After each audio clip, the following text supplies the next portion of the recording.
There is no specific code requirement that dictates the distance from the bottom of a subpanel to the floor. However, it is crucial to understand the working space requirements around electrical equipment, including subpanels, to ensure safety and compliance with electrical codes.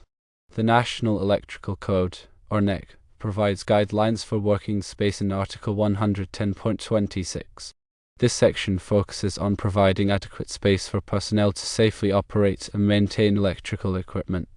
The NEC mandates a minimum depth of working space in front of electrical equipment, such as subpanels, that is likely to require examination, adjustment, servicing, or maintenance while energized.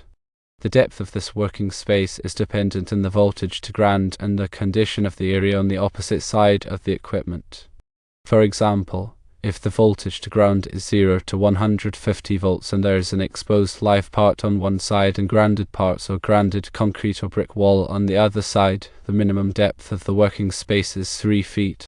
If the voltage is 151 to 600 volts under the same conditions, the minimum depth increases to 3 feet 6 inches.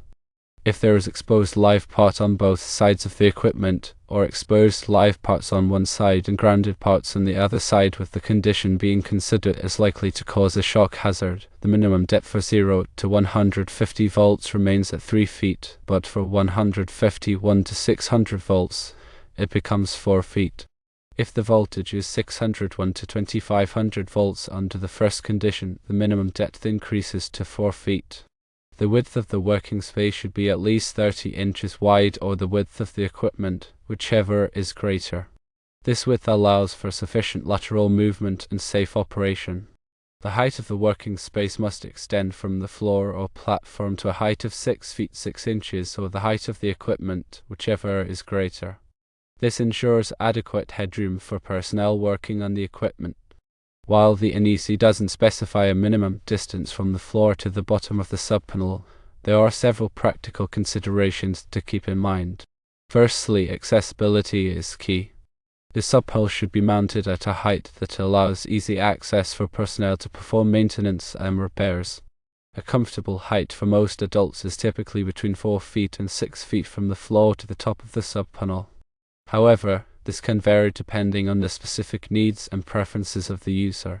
Secondly, clearance for conduit and wiring is essential. The subpanel should be mounted at a height that provides adequate space for the installation and routing of conduit and wiring.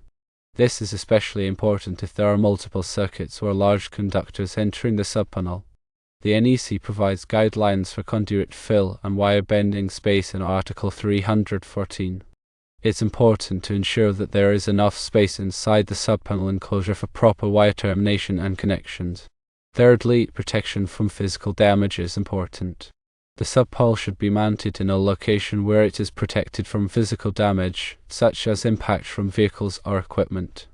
This may involve mounting the subpanel on a wall or column, or installing a protective barrier around it. Fourthly, environmental conditions must be considered.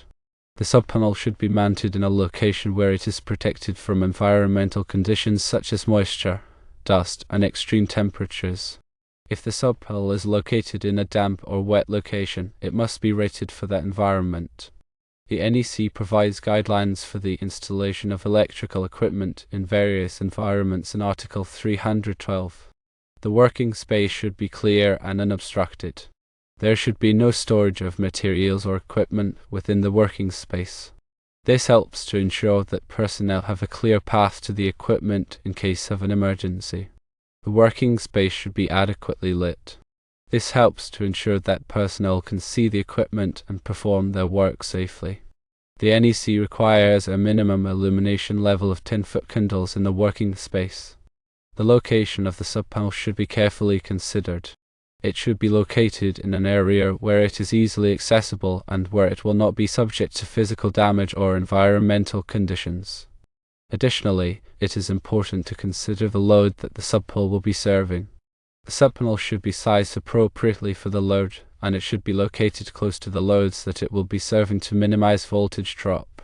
In summary, while there's no specific NEC requirement for the distance from the bottom of a subpanel to the floor, it is essential to adhere to the working space requirements outlined in NEC Article 110.26.